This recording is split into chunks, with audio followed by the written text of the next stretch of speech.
Hey there, welcome to Brownbeard. In this video, while playing a video of me going all the way to Ho Chi Minh buying my most expensive phone, the Samsung S22 Ultra, I'll review the phones I've owned in the last 6 years. Now, these are all Android phones. Since back living in South Africa, iPhones are really expensive. I could never afford an iPhone, so I had to buy second-hand Android phones, which comes with their problems, I guess. I must hand it to Apple. They're a really good phone brand with releasing good quality software and devices. I mean, there is a lot of Android phones out there which lasts only about a year or two. And I'll start with one of them, which is the Redmi 8. I have a list here that I follow that helps me keep my structure and provide you the correct information. The first one is the Redmi 8. I bought this phone in 2020 when we arrived. My Huawei at that time just decided to crash. So I still have this phone until this day. You can see the color on the screen has slightly changed. There is Redmi 8, you got 32 gigabytes of memory on there, and I think the RAM on this, you have about 3 gigabytes of RAM. Now, this phone actually launched with USB-C, and I had a look the other day back in South Africa. I wanted to buy a phone for someone, and there's still phones out there running USB micro. This should be a necessity for all phones these days. But yeah, it came out with a big battery, and the charging took a long time. And now the battery won't even last half a day. I'm going to give this phone to our cleaner, which is an awesome, he's just amazing. So I'm going to give this phone to him that he can use this, because currently this is just lying in my cupboard. I'm not using it. And you can see at the back there, it's, it's also falling apart. So this was a Redmi 8, and then I bought the Poco X3 after this, which I lost. Moving to the second phone, which is my partner's phone, it's not my phone, was the Samsung S21 5G. Now this is actually an incredible phone, but it did have its issues with the camera. Sometimes there'll be a glare, but they fixed that with an update.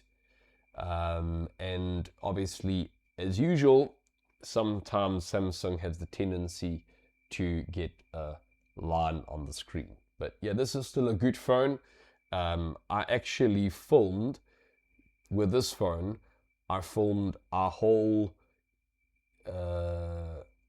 engagement with this phone. I put the phone up on the tripod, and I was able to film our full engagement of us. Yeah, even though there is a line on there, this is still a really good phone. I mean, I had no issues whatsoever recording this. It was filming for about 8 minutes, and all in 4K. Going to the next phone, well, she had this phone, the S21 5G, and I had the Pixel 7 Pro. And I told her that she needs to get a new phone. So this phone, she put in the cupboard, and she got a Pixel 7 Pro. So we had the same phone at the same time.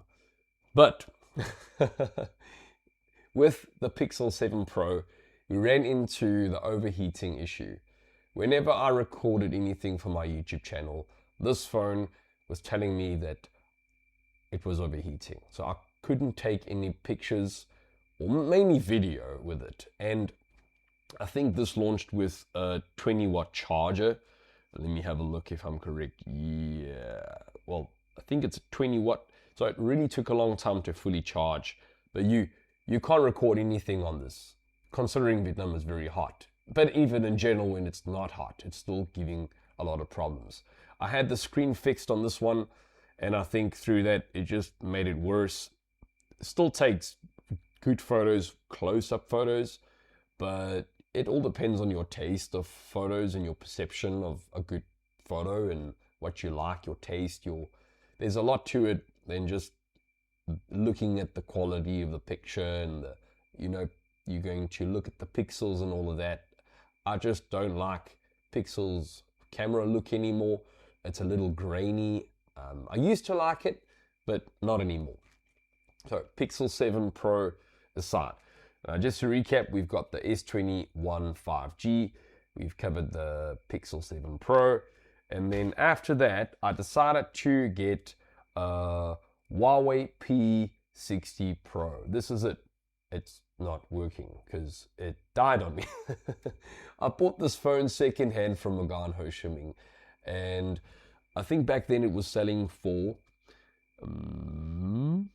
that's $23,001,000 for this phone, and I had it for a week. Died completely. He told me he just replaced the battery, and I thought it could be the battery. I took it in, and they just said they couldn't repair it. So yeah, the phone is basically useless at this point. I'll not be buying a Huawei again because Huawei isn't launched with Google Apps, so you have to sideload those apps, which can cause problems. And recently, if you're running a bootloader in Vietnam, which means that you're running different software, you can't run your banking apps. So there's a lot of software which is not usable anymore since the new law came in that you can't do that. So Huawei is a no-go for me in the future, even though they make amazing phones with incredible camera tech. It's a no for me. Then I figured I had to get another phone, which is around here. Let me quickly get that phone that's on charge.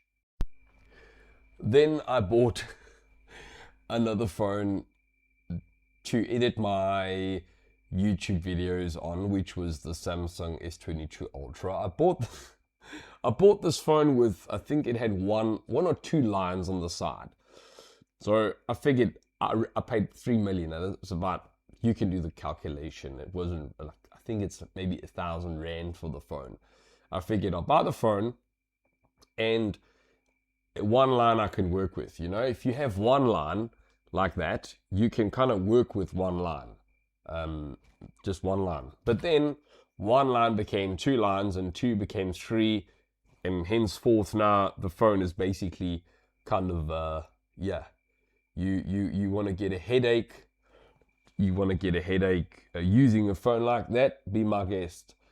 Now I can take this phone, the Samsung S20, and I can take the S21 5G. I can get them repaired. However, I've been through this process, as I'm not sure I mentioned. I fixed the Pixel 7 Pro, which I've owned. The screen cracked and I had to repair it. Since then, the phone hasn't been the same, which makes it kind of tricky. If you repair a phone, it might come back in tip-top condition, or there might be issues. And another thing, replacing the screens of these phones would cost me extra money, and I'm still sitting with older technology. If you look at prices these days with new phones launching, the selling price today, calculate their depreciation in value in about 2 years, you can get that phone for more than half the price. For example, my S22 Ultra, as mentioned, was over $1,000 when it launched, and I bought it for less than that. I bought 10 mil. That's more than 50% of the price. The point I'm making is you don't have to have a good phone to spend a lot of money. You don't have to spend a lot of money to have a good phone if you're buying Android.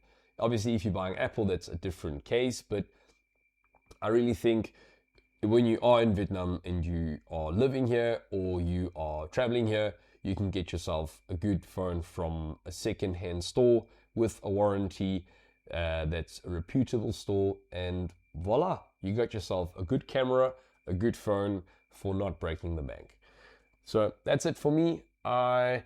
Reflecting on this video again, watching it, I remember looking on the second-hand, it's like junk mail in Vietnam, which junk mail is like Gumtree, which is like Biddo Buy. It's like a second-hand shop online. It's called Cho Tot. I'm pronouncing that wrong, I guess, but I found this shop on Ho Chi Minh. I took the train there, fun journey, went to the shop, I still have this phone till this day. It's a really good phone. I'll not replace it. It does what it needs to do. I can record 4K in this. I can use it for my YouTube channel, and I'm happy. And yeah, I think the next phone that I'll be buying is possibly a different phone brand, not Samsung again. I'll probably lean towards Xiaomi because I do love their camera functions on the phone. But yeah, for now, if it's working, you really don't have to fix it. And I'm basing that off me telling my partner to get a new phone while she had a good phone. It sometimes buying something new isn't needed. Anyways, till next time, God bless and see you again.